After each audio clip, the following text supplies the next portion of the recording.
নিরাশ হয় না। ইন্নাহু লা ইয়াইআসু মির রাউহিল্লাহি ইল্লাল কওমুল কাফিরুন। কাফির ছাড়া, গাদ্দার ছাড়া, মুনাফিক ছাড়া আমার রহমত, আমার দয়া, আমার ভালোবাসা থেকে কোনো মুমিন নিরাশ হতে পারে না। Never lose hope, never give up, never give up. কখনো আশা ছাড়া যাবে না। নেভার লুজ হোপ, কখনো নিরাশ হওয়া যাবে না। মুমিন কখনো নিরাশ হতে পারে না। আপনি কত পাপ করেছেন, আপনি কত অন্যায় করেছেন, আপনি কত ভুল করেছেন, আপনি নিজের উপরে কত জুলুম করেছেন। আপনার পাপ, অন্যায় আর গুনাহগুলো যদি হয় খালের পানির সমান, বিলের পানির সমান, জেনে রাখবেন আল্লাহর দয়া হলো সাগরের পানির সমান। আমাদের পাপ আর অন্যায় যদি হয় পাহাড়ের সমান, আল্লাহর দয়া আকাশের সমান। আমাদের পাপ আর অন্যায় যদি হয় আকাশের সমান, আল্লাহর দয়ার ভালোবাসা হলো তার আরশের সমান। ঠিক কি না? কত পাপ আপনি করেছেন, চোখের পানি ছেড়ে জায়নামাজটা বিছিয়ে আল্লাহর কাছে ক্ষমা চান। চাওয়ার মতো চাইলে সব গুনাহ মাফ করে দিতে পারে কে? এজন্য রাব্বুল আলামিন বলেন, গোলাম তওবা কর। তওবাকারীদেরকে পছন্দ করে কে? বিশ্বনবীর আগের গুনাহ মাফ, পরের গুনাহ মাফ। বিশ্বনবীর জীবনে কোনো গুনাহ নাই, তারপরেও বিশ্বনবী বলেন, ওয়াল্লাহি লা আস্তাগফিরুল্লাহ ওয়া আতুবু ইলাইহি ফিল ইয়াউমি আকসার মিন ৭০ মাররা। আমি প্রতিদিন আল্লাহর কাছে ৭০ বারেরও বেশি তওবা করি। পাপ নাই, কোনো গুনাহ নাই, মাসুম নবী, তারপরেও বিশ্বনবী প্রতিদিন তওবা আর ইস্তিগফার পড়তেন কয়বার? আপনি পড়েন কয়বার? আমি পড়ি কয়বার? পাপহীন নবী, মাসুম নবী যদি ৭০ বারেরও বেশি তওবা করে, আমাদের করা দরকার কয়বার? কথা বলেন। এজন্য সৈয়দনা আদম আলাইহিস সালাম ভুল করেছে, আমরাও ভুল করি। সৈয়দনা আদম আলাইহিস সালামকে আল্লাহ ক্ষমা করে দিয়েছেন, আমাদেরকেও ক্ষমা করে দিবে কে? আল্লাহর দয়া, আল্লাহর ভালোবাসা, আল্লাহর করুণা যে কত বিশাল আমাদের কোনো ধারণাই নাই। আল্লাহ ভালোবাসাকে তৈরি করে ১০০ টুকরা করলেন। এক টুকরা ভালোবাসা পৃথিবীর সবার মাঝে ঢেলে দিলেন, আর ৯৯ টুকরা ভালোবাসা আল্লাহ তাআলা নিজের মধ্যে রেখে দিলেন। ওই এক টুকরা ভালোবাসার ছিটে ফোঁটা পেয়ে আমাদের মধ্যে ভালোবাসার ঠেলা কি দেখছেন? এক টুকরা না দিয়ে যদি আল্লাহ ২০ টুকরা দিত, যদি ৫০ টুকরা দিত, তাহলে প্রতিদিনই ১৪ই ফেব্রুয়ারি হয়ে যেত। কথা বলেন। ১৪ই ফেব্রুয়ারি বিশ্ব ভালোবাসা, বিশ্ব বেহায়া দিবস, বিশ্ব গজবের দিবস, অশ্লীলতার দিবস, ধর্ষণের দিবস, নারীদের সম্ভ্রম হারানোর দিবস। চিল্লায় বলেন ঠিক কি না? এই দিন কোন মুমিন পালন করতে পারে? বাবা যারা এসেছেন, ছেলেদেরকে মেয়েদেরকে সাবধান করেন। ওই দিন যেন আপনার ছেলে মেয়ে ৫ ওয়াক্ত সালাত জামাতের সাথে পড়ে। ওই দিন যেন আল্লাহর কোরআন তেলাওয়াত করে আল্লাহর কাছ থেকে ক্ষমা চেয়ে নেয়। এই দিনগুলো আমাদের জন্য নয়, এগুলো পাশ্চাত্যের লোকেরা পালন করে, যাদের মধ্যে কোনো ভালোবাসা নাই, যাদের মধ্যে কোনো মায়া মহব্বত নাই, যাদের মধ্যে কোনো দরদ নাই। এই জন্য তারা বছরের একটা দিনকে ভালোবাসা দিবস হিসেবে পালন করে। আমাদের তো সব সময় ভালোবাসা। আমাদের সকালেও ভালোবাসা আছে না নাই? দুপুরে আছে না নাই? রাত্রিবেলা আছে না নাই? তাহাজ্জুদের জায়নামাজেও আমাদের ভালোবাসা আছে না নাই?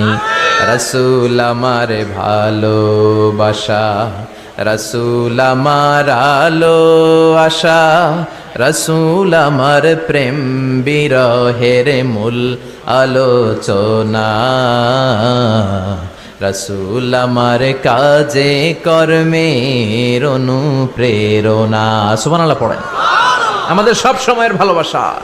আমাদের ভালোবাসার জন্য দিবস পালন করতে হয় না, প্রতিটা মুহূর্ত আমাদের ভালোবাসা দিয়ে হৃদয়টাকে সমৃদ্ধ করে দিয়েছে কে?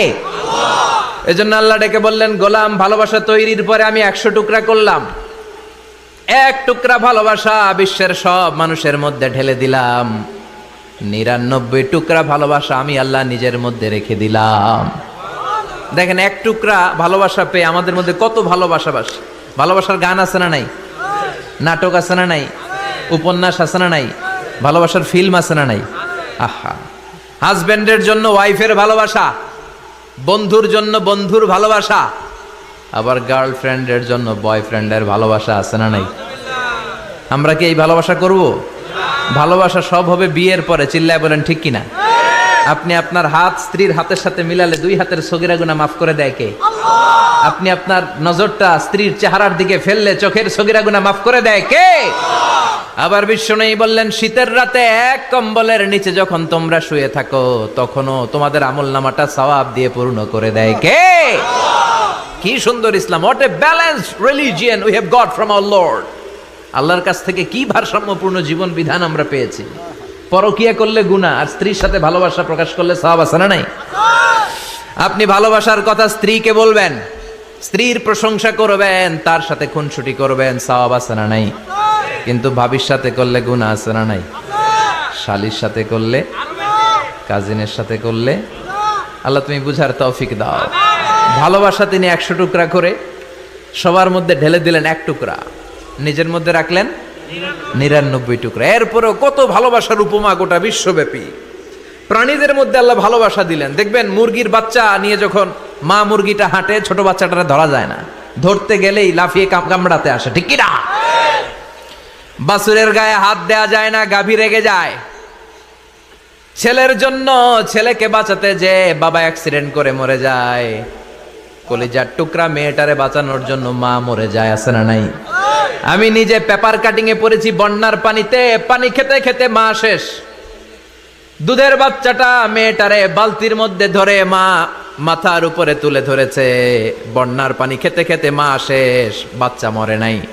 তার মানে কলিজার টুকরা মেয়ের জন্য মা জীবন বিলিয়ে দিয়েছে। 1 টুকরা ভালোবাসার ছিটে ফোঁটা তোমরা পেয়েছো। সাইয়েদনা আদম থেকে শুরু করে up to the day of judgement, কিয়ামত পর্যন্ত সবাই মিলে আমরা ভাগে যুগে কয় টুকরা? কথা বলেন। আর আল্লাহ নিজের কাছে রেখে দিয়েছেন কয় টুকরা? তাহলে ভালোবাসা আল্লাহর বেশি না কম? আল্লাহ তুমি দয়ার সাগর, রহমানুর রহিম, তোমার দয়ায় পূর্ণ আমার সারা নিশিদিন, তোমার দয়ায় পূর্ণ আমার সারা নিশিদিন। সুবহানাল্লাহ পড়ো। আল্লাহর যে এই অপার দয়া ভালোবাসা, এটার উপর আস্থা আছে তো? নাকি নিজের ঈমান আর আমলের উপর আস্থা রাখবেন? আমাদের আমল, আমাদের ইবাদত, আমাদের সালাত, যাকাত, এগুলো আমাদেরকে জান্নাতে নিতে পারবে? আমাদেরকে জান্নাতে নিতে পারে শুধুমাত্র কেবলমাত্র আল্লাহর দয়া আর ভালোবাসা। আমরা যে লোক দেখানো নামাজ পড়ি, ইবাদত করি, আল্লাহর কসম এটা মিজানের পাল্লা রেখে দিলে এটার কোনো ওজনই হবে না। আমাদের আশার জায়গা, ভরসার জায়গা একটা, সেটা হলো আল্লাহর দয়া। চিল্লায় বলেন ঠিক কি না? বনি ইসরাইলের এক আবেদ 100 বছর আল্লাহর ইবাদত করেছে। In the day of judgment আল্লাহ তাআলা ওই আবেদকে বলবে, উদখুলিল জান্নাতে বিরহমাতি, go to the paradise with my mercy, আমার দয়ায় ভালোবাসায় জান্নাতে ঢুকে যাও। ওই আল্লাহর ওলি বলবে, বালবি আমালি, আল্লাহ আমি আমার আমল দিয়ে যেতে চাই, আপনার দয়া দিয়ে জান্নাতে যাওয়া লাগবে কেন? আমি নামাজ তো কম পড়ি নাই, জিকির তো কম করি নাই, তাহাজ্জুদ তো কম পড়ি নাই। আল্লাহ বলবেন, তাই এত তাহাজ্জুদ পড়েছিস, আমি যে চোখ দিয়েছি এই চোখের নেয়ামতের শুকরিয়াই তো তোর আদায় হয় না।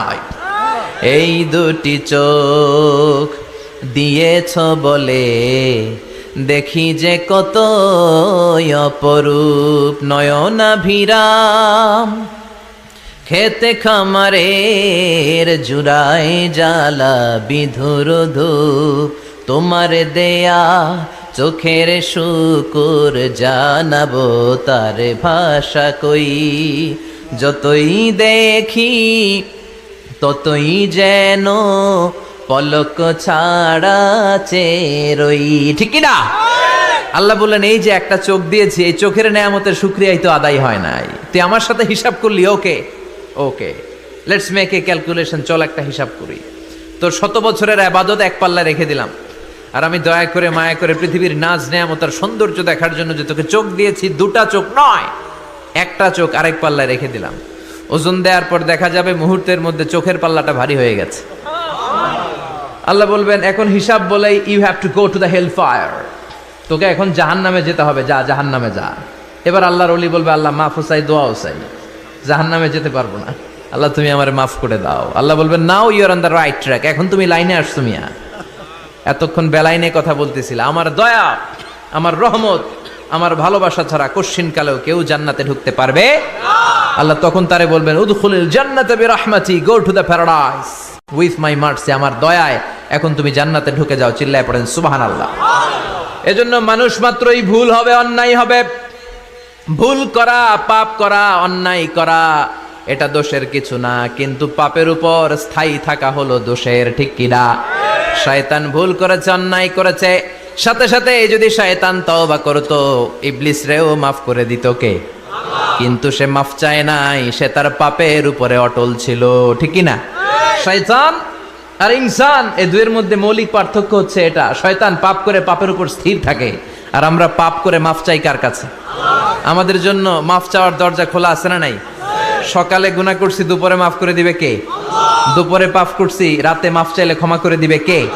24/7 সব সময় এই মাফ চাওয়ার দরজাটা খোলা আছে না নাই? শুধুমাত্র কেবলমাত্র দুইটা সময় আল্লাহ তাআলা তওবা কবুল করে না। এক হচ্ছে বাদাল গারগারা, বাদাল গারগারা, মালাকুল মাউত যখন এসে রূহ ধরে টান দেয়, তখন গলায় গরগর গরগর শব্দ হয়। মালাকুল মাউতকে দেখে ফেললে আর তওবার কোনো সুযোগ নেই। সাইয়েদনা মুসা আলাইহিস সালাম তার চাচাতো ভাই কারণকে বলেছিল, সম্পদের যাকাত দাও, এ সম্পদ আল্লাহ দিয়েছে। কারণ বলে, আল্লাহ দেয় না, ইন্নামা উতিতুহু আলা ইলমিন ইনদি, আমি আমার ইন্টেলেক্ট, আমার সৃজনশীলতা, আমার বুদ্ধিমত্তা খাটিয়ে সম্পদ উপার্জন করেছি, আমি যাকাত দিব না। মুসা আলাইহিস সালাম বললেন, তাহলে আযাবের অপেক্ষা করো। কারণ বলল, পারলে আযাব নিয়ে আস। রব্বুল আলামিন বললেন, ফাখাসাফনা বিহি ওয়া বিদারিহিল আরদ, ও মুসা নিরাপদ দূরত্বে তুমি সরে যাও, আমি এখনই কারুনকে তার সব সম্পদ সহ জামিনের মধ্যে দাবিয়ে দেব। কারণ তার সম্পদ সহ জামিনে দেবে যেতে লাগলো। আমি জায়গাটা নিজে দেখে এসেছি। মিশরের রাজধানী কায়রো থেকে 120 কিলো দূরে ফাইউম নামে একটা জেলা আছে, ওই জেলায় বহাইরা কারুন, কারুনের সব সম্পত্তি আল্লাহ জামিনে দাবিয়ে দিয়েছে। হাঁটু পর্যন্ত দেবে যায়, সে ভেবেছে আমি বেঁচে যাব। কোমর পর্যন্ত দেবে গিয়েছে, বেঁচে যাব। গলা পর্যন্ত যখন দেবে গিয়েছে, আর বাঁচার সুযোগ নাই। কারণ কয়, মুসা সব সম্পত্তি তোরে আর তোর আল্লাহরে দিয়ে দিলাম, আমারে বাঁচা, আমারে বাঁচা, আমি তওবা করলাম। তখন কি তওবার সময় আছে? কথা কন, বাদাল গারগারা, মালাকুল মাউতরে যখন দেখে ফেলবেন তখন তওবার সুযোগ আছে। ফেরাউনেরও একই দশা। লোহিত সাগরের পানি খেতে খেতে ফেরাউনের পেটটা যখন এত বড় হয়ে যায়, ফেরাউন হাত তুলে বলে, আনা মিনাল মুসলিমিন, আমি মুসলমান। আমি, এটা কোরআনের আয়াত কিন্তু, আনা মিনাল মুসলিমিন, বনি ইসরাইলরা যে আল্লাহর উপর ঈমান এনেছে, আমিও ফেরাউন সেই আল্লাহর গোলাম। আল্লাহ বলে, দ্য টাইম ইজ আপ, সময় শেষ, এখন তোমার ঈমান কবুল করা হবে। তার মানে বাদাল গারগারা তওবা কবুল হয় না। এই মৃত্যুর গড়গড়ানি আসার আগ পর্যন্ত চোখের পানি ছেড়ে যদি আল্লাহর কাছে ক্ষমা চান, জীবনের সব গুনাহ মাফ করে দিবে কে? শয়তান আল্লাহরে বলল, মাবুদ, এত জান্নাত বানিয়ে কি লাভ? আপনার একটা বান্দারও জান্নাতে ঢুকাতে পারবেন না। আমারে বানিয়েছেন জাহান্নামী, আমি আমার সর্বোচ্চ চেষ্টা দিয়ে আপনার সবগুলা বান্দারে জামাতে জাহান্নামে নিয়ে একসাথে ঢুকবো। পারলে জাহান্নাম আরো কয়েকটা বাড়িয়ে বানান। আল্লাহ বললেন, কেন কেন? শয়তান বলে, লা আকুদান্না লাহুম সিরাতাকাল মুস্তাকিম, আপনার বান্দা জামাতে নামাজ পড়তে যেতে চাইবে, ওখান থেকে ধোকার ওয়াসওয়াসা দিয়ে আমি গানের কনসার্টে নিয়ে যাব। তাফসির মাহফিলে কোরআন শুনতে যেতে চাইবে, ধোকা দিয়ে আমি মদের আড্ডাখানায় নিয়ে যাব। ওয়ালা তাজিদু আকসারাহুম শাকিরিন, একটারেও জান্নাতে ঢুকাতে পারবেন না। চ্যালেঞ্জ দিলাম। আল্লাহ বলল, শয়তান তুই আমারে চ্যালেঞ্জ দেস? আমি তো সব রাজার বড় রাজা, মহারাজা, আমার সাথে তো কেউ চ্যালেঞ্জ দিয়ে টিকতে পারে না। চিল্লা এখন ঠিক কিনা? শয়তান তুই চ্যালেঞ্জ দিলি, আমিও তোর চ্যালেঞ্জ নিলাম। ওয়া ইজ্জতি ওয়া জালালি ওয়া ইরতিফাই মাকানি, আমার ইজ্জতের কসম, আমার জালালিয়াতের কসম, আমার মহানত্বের কসম, আমার ক্ষমতা আর দাপটের কসম, আজীবন আমার বান্দা গুনাহ করবে, পাপ করবে, অন্যায় করবে, কোন এক তাফসির মাহফিলে এসে চোখের পানি ছেড়ে যখন ক্ষমা চাইবে, আমি জীবনের সব গুনাহ মাফ করে দেব। আমি আমার বান্দার জীবনের সব গুনাহ মাফ করে দিয়ে জান্নাতে ঢুকায় দেব। তখন তুই কি করবি? লাগফিরান্না লাহুম মা দামু ইস্তাগফিরুনি, যতক্ষণ আমার বান্দা আমার কাছে ক্ষমা চাইবে, আমি আমার বান্দার জীবনের সব গুনাহ মাফ করে দেব। সুবহানাল্লাহ পড়েন। এজন্য রাব্বুল আলামিন বলেন, ইয়া আইয়ুহাল্লাযীনা আমানু তুবু ইলাল্লাহি তাওবাতান নাসুহা, তওবার মতো তওবা করো। তওবার মতো তওবা করলে যত বড় অন্যায় হোক, পাপ হোক, গুনাহ হোক, সব গুনাহ মাফ করে দিতে পারে কে? সাইয়েদনা আদম আলাইহিস সালাম ভুল করলেন, শত শত বছর কাঁদলেন, আল্লাহ বললেন, ও আদম, কিছু বাক্য তোমারে শিখিয়ে দে, এই বাক্য দিয়ে তুমি আমার কাছে তওবা করো, তোমার তওবা কবুল করে নেব। সাইয়েদনা আদম বললেন, রব্বানা, পড়েন, রব্বানা যালামনা আনফুসানা ওয়া ইল্লাম তাগফির লানা ওয়া তারহামনা লানাকুনান্না মিনাল খাসিরিন। ও আল্লাহ, আমি জুলুম করেছি নফসের উপর, ভুল করেছি, অন্যায় করেছি, অপরাধ করেছি, আপনি যদি ক্ষমা না করেন আমি শেষ হয়ে যাব। লানাকুনান্না মিনাল খাসিরিন, আমি ক্ষতিগ্রস্তদের মধ্যে শামিল হয়ে যাব। ঠিক কি না? এই আয়াত দিয়ে, এই দোয়া দিয়ে যখন সাইয়েদনা আদম তাওবা করলেন, মুহূর্তেই তাওবা কবুল করে নিয়েছে কে? আল্লাহ। আমরাও যদি পাপ করি, অন্যায় করি, আমাদেরও পাপগুলো মোচন করার একজন আছে না নাই? তিনি গাফিরিয যামব কাবিলিত তাওব। ওনার কাজই হচ্ছে গুনাহ মাফ করা। শয়তানের কাজ ওয়াসওয়াসা দেওয়া, আমাদের কাজ পাপ করা, ওনার কাজ মাফ করা। আল্লাহ ডেকে বলে, গোলাম, তোরা যদি পাপ না করতি আর বারবার মাফ না চাইতি, তাহলে তোদেরকে ধ্বংস করে দিয়ে জমিনের বুকে এমন একটা জাতি আমি বানাতাম যারা পাপ করতো আর মাফ চাইতো, আর আমি মাফ করতাম। সুবহানাল্লাহ পড়েন। মাফ করতে আল্লাহর বড্ড ভাল লাগে, চোখের পানি দেখতে আল্লাহর বড্ড ভাল লাগে। কায়মনো বাক্যে কেউ দোয়া করছে, এই দৃশ্য দেখতে আল্লাহর ভালো লাগে, চিল্লায় বলেন সুবহানাল্লাহ। এজন্য পাপ আমাদের যত বড় হোক, আমাদের জন্য মাফ আছে না নাই? দুইটা সময়ে তাওবা কবুল হয় না। এক নাম্বার হলো বাদাল গারগারা, মালাকুল মাউতকে দেখে ফেলেছেন, রূহ ধরে টান দিবে, তখন তাওবা করলে কবুল হবে। আরেকটা হচ্ছে বাদা তুলুই শামসি মিন মাগরিবিহা, কিয়ামতের আগ দিয়ে সূর্য আর পূর্ব দিক থেকে উদিত হবে না, এটা পশ্চিম দিক থেকে উদিত হবে, তখন তওবা করলে কবুল হবে। তখন তওবার দরজাকে বন্ধ করে দিয়েছে কে? আল্লাহ। এজন্য আমরা যে কোনো পাপই করি না কেন, পাপ হয়েই যেতে পারে, আশা হারানোর কারণ নাই। Never lose hope, never give up. মুমিন কখনো আশা হারায় না, মুমিন কখনো নিরাশ হয় না। মুমিনের আশা ভরসা একটা সত্তার উপরে, চিৎকার করে বলতে হবে, তিনি কে? আল্লাহ। এজন্য পাপ হওয়ার সাথে সাথে আমরা তওবা করব কার কাছে?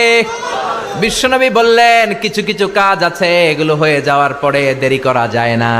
এক নম্বরে নামাজের ওয়াক্ত হলে দেরি করা যায় না, ঠিক কিনা?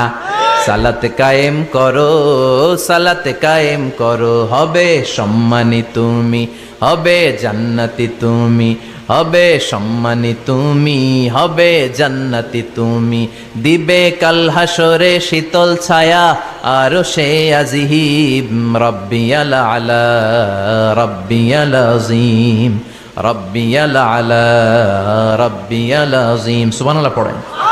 নামাজের সময় হওয়া মাত্র দেরি নাই। তাজহিজুল মাইয়িত, মারা গেলে লাশ রেখে দেয়া যায় না, তাড়াতাড়ি দাফন করে দাও।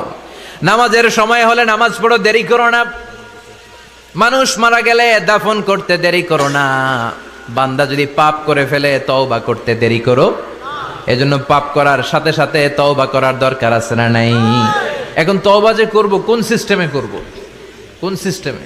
ভুল হওয়া মাত্রই আপনি অনুতপ্ত হয়ে চোখের পানি ছেড়ে আল্লাহর কাছে মাফ চান, আল্লাহর কাছে ক্ষমা চান, এটার নামই তওবা। আমাদের দেশে হুজুর আইনা তওবা পড়ায়, আছে না নাই?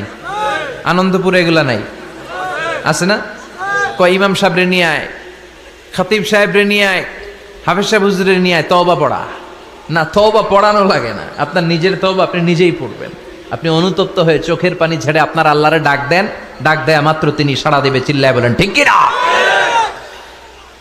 উলামায়ে কেরামরা তওবার 5টা শর্ত আরোপ করেছে। এই 5টা শর্তের আলোকে যদি তওবা করেন, মুহূর্তের মধ্যেই তওবা কবুল করে নিবে কে? আল্লাহ। 1 নাম্বার শর্ত হচ্ছে আল ইকরা, acknowledgement. You have to acknowledge that you are the great sinner in the world. এই পৃথিবীর সবচেয়ে বড় পাপী। 5টা শর্তের 1 নাম্বার হচ্ছে আপনি স্বীকার জান, আল্লাহ আমার চেয়ে বড় পাপী আকাশের নিচে জমিনের উপরে দ্বিতীয়টা নাই। এমন কোনো পাপ নাই যে আমি করি নাই। আমার চেয়ে নাদান, আমার চেয়ে পিশাচ, আমার চেয়ে বড় পাপী দ্বিতীয়টা কেউ।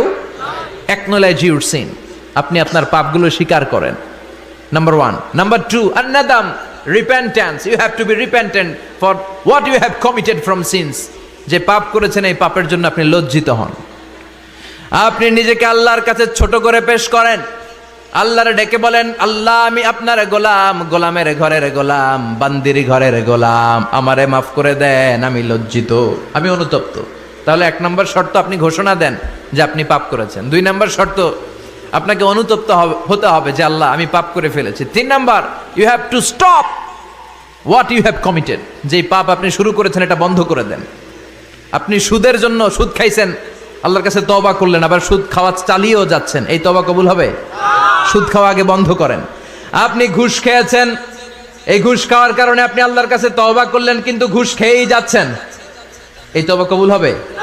3 নাম্বার হচ্ছে you have to stop what you have committed, আপনি যেই পাপ করেছেন এটাকে বন্ধ করেন। 4 নাম্বার শর্ত, you have to hate what you have committed, আপনি যেই পাপটা করেছেন এটাকে মন থেকে ঘৃণা করেন, ওইটারে মন থেকে ঘৃণা করতে হবে। 5 নাম্বার শর্ত হচ্ছে you have to determine that you never repeat this sin again. আল্লাহর কাছে ওয়াদা দেন, কমিটমেন্ট দেন যে আল্লাহ পারতপক্ষে আমার জীবনে আর এই কাজটা করব। এই 5টা শর্তের আলোকে তওবা করলে কবুল করবে কে? 1 নম্বরে স্বীকার জান আল্লাহ আমি পাপী, 2 নম্বরে অনুতপ্ত হন, 3 নম্বরে পাপ কাজটা বন্ধ করে দেন, 4 নম্বরে ওই পাপ কাজটাকে মন থেকে ঘৃণা করেন, 5 নম্বরে আল্লাহর কাছে ওয়াদা দেন আর জীবনেও এই পাপ করব না। এই 5টা শর্তের আলোকে যদি তওবা করেন আপনার তওবা কবুল করে নিবে কে? এজন্য যত পাপ যত অন্যায় আমরা করি না কেন, আমাদের এই পাপগুলো অন্যায়গুলো ক্ষমা করার একজন আছে না নাই? তিনি কে? এজন্য সব সময় তওবা করতে রাজি আছেন তো? প্রতিদিন শত শতবার তওবা করতে রাজি আছেন? প্রতিদিন শত শতবার ইস্তেগফার পড়তে রাজি আছেন? বিশ্বনবী প্রতিদিন 70 বারেরও বেশি ইস্তেগফার পড়তেন। শুধু টয়লেটে যে মুহূর্তে থাকতেন ওই মুহূর্তে পড়তেন না, টয়লেটে ঢুকার মুহূর্তে বিশ্বনবী ইস্তেগফার পড়তে পারতেন না, তাই টয়লেট থেকে বেরোয়েই তিনি ইস্তেগফার পড়তেন। তিনি পড়তেন গফরানাক। কি পড়তেন? গফরানাক মানে হলো আস্তাগফিরুল্লাহ। গফরানাক মানে কি? গফরানাক মানে আল্লাহ আমি আপনার ক্ষমা চাই, মানে আস্তাগফিরুল্লাহ। আবার বিশ্বনবী বলতেন মান লাযামাল ইস্তিগফার জাআলাল্লাহু লাহু মিন কুল্লি দিকিন মাখরাজা, যে ব্যক্তি সব সময় ইস্তেগফারের সাথে লেগে থাকে তাকে সব সময় বিপদ থেকে মুক্তি দিবে কে? আমাদের জীবনে বিপদ আছে না নাই? কত ধরনের বিপদ, যে কোনো সময় অসুস্থ হয়ে যেতে পারি, যে কোনো সময় দুর্ঘটনার কবলে পড়তে পারি। বিশ্বনবী বললেন মান লাযিমাল ইস্তিগফার জাআলাল্লাহু লাহু মিন কুল্লি দিকিন মাখরাজা, সব সময় যে ইস্তেগফারের সাথে আঠার মতো লেগে থাকবে আল্লাহ তাআলা তাকে বিপদ থেকে সব সময় মুক্তি দান করবেন। সুবহানাল্লাহ পড়েন। 2 নম্বরে বিশ্বনবী বললেন অমিন কুল্লি হাম্মিন ফারাজা, ওই ব্যক্তিকে রব্বুল আলামিন সব ধরনের দুশ্চিন্তা থেকে মুক্তি দিয়ে দিবেন। আমাদের জীবনে দুশ্চিন্তা আছে না নাই? টেনশন নাই কার কার? হাত তোলেন তো, যে হুজুর আমার কোনো টেনশন নাই। আপনার টেনশন নাই, মাশাআল্লাহ। আমার সাথে দেখা করবেন আলোচনার পরে। টেনশন ছাড়া মানুষ আছে? বাঁচার টেনশন, মরার টেনশন, কবরের টেনশন, ক্যারিয়ারের টেনশন, বিদ্যুৎ বিলের টেনশন, গ্যাসের বিলের টেনশন, বাড়ি ভাড়ার টেনশন, আছে না নাই? বিশ্বনবী বললেন টেনশন ছাড়া মানুষ নাই। সব সময় আঠার মতো যে ইস্তেগফারের সাথে লেগে থাকবে তাকে টেনশন মুক্ত করে দিবে কে? 3 নাম্বার ওয়ারযুকহু মিন হাইসু লা ইয়াহতাসিব, এমন জায়গা থেকে আল্লাহ তাআলা রিজিকের ব্যবস্থা করে দিবেন সে কল্পনাও করতে পারবে না। আমি নিজে এটার প্রমাণ পেয়েছি। অনেক অনেক সময় আমি কল্পনাও করি নাই যে এখান থেকে আমার রিজিকের ব্যবস্থা হতে পারে। এমন পরিমাণে রিজিকের ব্যবস্থা এসেছে 2 হাতে নিয়েও কুলাতে পারি নাই। এজন্য সব সময় চলতে ফিরতে উঠতে বসতে ইস্তেগফারের সাথে লেগে থাকার দরকার আছে না নাই? আবার বিশ্বনবী বললেন সদা সর্বদা যারা সব সময় ইস্তেগফার পড়বে আল্লাহর পক্ষ থেকে কোনো আযাব গজব তাদের উপর পাকড়াও হবে না। ওয়া মা কানাল্লাহু মুআযযিবাহুম ওয়া হুম ইস্তাগফিরুন। সুবহানাল্লাহ। যতক্ষণ তুমি ইস্তেগফার পড়বে আল্লাহর পক্ষ থেকে প্রোটেকশন আছে না নাই? তাহলে 4টা জিনিস পেলেন। 1 নম্বরে বিপদ থেকে মুক্তি দিবে কে? আল্লাহ। টেনশন মুক্ত করে দিবে কে? আল্লাহ। রিজিকের ব্যবস্থা করে দিবে কে? আল্লাহর আযাব আর গজব থেকে আপনার হেফাজতে রাখবে কে? ইস্তেগফার পড়ার 5 নম্বর ফজিলত হচ্ছে সব সময় ইস্তেগফার পড়লে আপনি মুস্তাজাবুদ দাওয়া হয়ে যাবেন। কি হয়ে যাবেন? মানে দোয়া করলেই কবুল করবে কে? আল্লাহ। মুস্তাজাবুদ দাওয়া, এই টার্মিনোলজি, এই পরিভাষাটাকে আজকে প্রথম শুনলেন?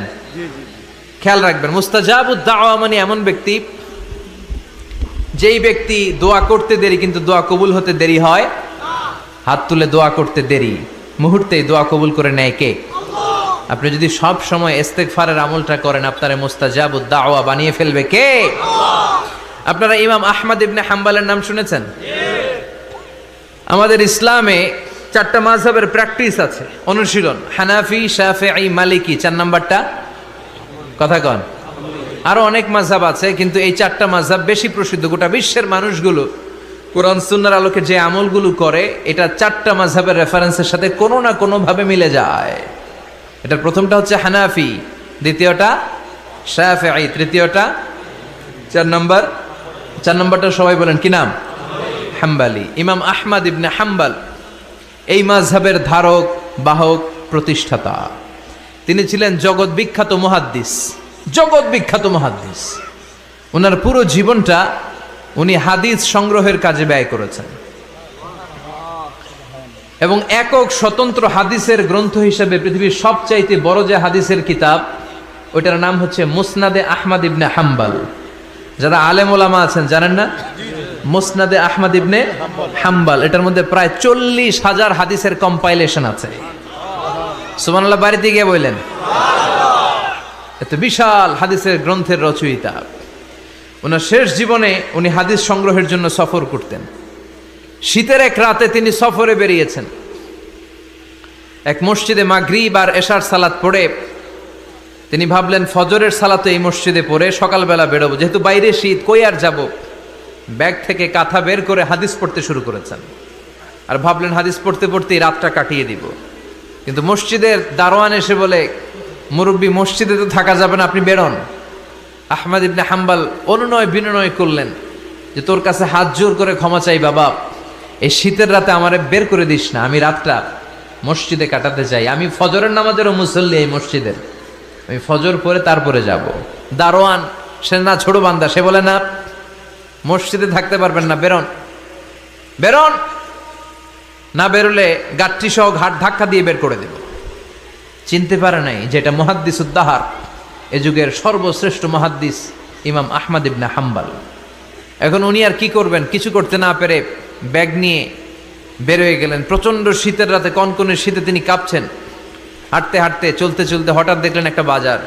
ওই বাজারে এক খাব্বাজ, রুটির দোকানদার, শাবুন খাব্বাজ, যুবক রুটি বানাচ্ছে। যে সালাম দিলেন, আসসালামু আলাইকুম। বাবা, শীতের রাতে বিপদে পড়েছি, যাওয়ার জায়গা নেই। তোমার যে চুলাতে তুমি রুটি বানাও, এই চুলার পাশে বসে যদি সারা রাত আমি কাটিয়ে দেই আর চুলা থেকে আগুন পোয়াই, তোমার কি কোনো ক্ষতি হবে? যুবক বলেন, না না, কোনো ক্ষতি হবে না। আহলান ওয়া সাহলান, ইয়া মারহাবান বিক, খোশ আমদেদ, এটা তো খুশ নসিব আমার। আপনি আগুন পোহালে আমার সমস্যা কি, আসেন। ইমাম আহমদ ইবনে হাম্বল যুবককে শুকরিয়া জানিয়ে, আল্লাহর শুকরিয়া করে চুলার পাশে বসে আবার হাদিস পড়তে লাগলেন। কিন্তু তিনি লক্ষ্য করলেন যে যুবকটা একটু পর পর আওয়াজ করে পড়ে আস্তাগফিরুল্লাহ। কি পড়ে? আটা দিয়ে রুটি বানায়, পড়ে আস্তাগফিরুল্লাহ। রুটির খামির বানায়, পড়ে আস্তাগফিরুল্লাহ। খামিরগুলো দলা বেঁধে গোল গোল করে সাজিয়ে রাখে, আর কি পড়ে? বেলুন দিয়ে এগুলোর বলে চুলার ভিতরে ঢুকায় দেয়, আর কি পড়ে? কেউ রুটি কিনতে আসলে তার হাতে রুটি তুলে দেয়, আর কি পড়ে? টাকা দিলে টাকা নিয়ে ক্যাশ বক্সে রেখে দিয়ে কি পড়ে? শুধু পড়ছে আস্তাগফিরুল্লাহ, আস্তাগফিরুল্লাহ। ইমাম আহমদ ইবনে হাম্বল তো অবাক, ঘটনা কি? এই যুবকের হলোটা কি? শুধু আস্তাগফিরুল্লাহ। তিনি হাদিসের কিতাবটা বন্ধ করে যুবককে জিজ্ঞেস করলেন, বাবা, আসার পর থেকেই দেখছি তুমি শুধুই পড়ছো আস্তাগফিরুল্লাহ, আস্তাগফিরুল্লাহ, আস্তাগফিরুল্লাহ। ঘটনাটা কি? কেন এত তুমি ইস্তেগফার পড়ো? যুবক বলল, এটা আমার একটা চিরাচরিত আমল, সব সময় আমি এই আমলটা করি। আমি সব সময় ইস্তেগফারের সাথে আঠার মতো লেগে থাকি, আর সব সময় ইস্তেগফার পড়ার কারণে আল্লাহ তাআলা আমাকে মুস্তাজাবুদ দাওয়া বানিয়ে দিয়েছে। মানে আমি দোয়া করলেই দোয়া কবুল হয়ে যায়। এই জীবনে আমি যত দোয়া হাত তুলে করেছি, মুহূর্তের মধ্যে আমার দোয়াগুলো কবুল করে নিয়েছে কে? শুনে তো ইমাম আহমদ ইবনে হাম্বল অবাক, বলে কি, আনতা মুস্তাজাবুদ দাওয়া? তুমি মুস্তাজাবুদ দাওয়া? তুমি দোয়া করলেই কবুল? না, আনা মুস্তাজাবুদ দাওয়া। হ্যাঁ, আমি দোয়া করলেই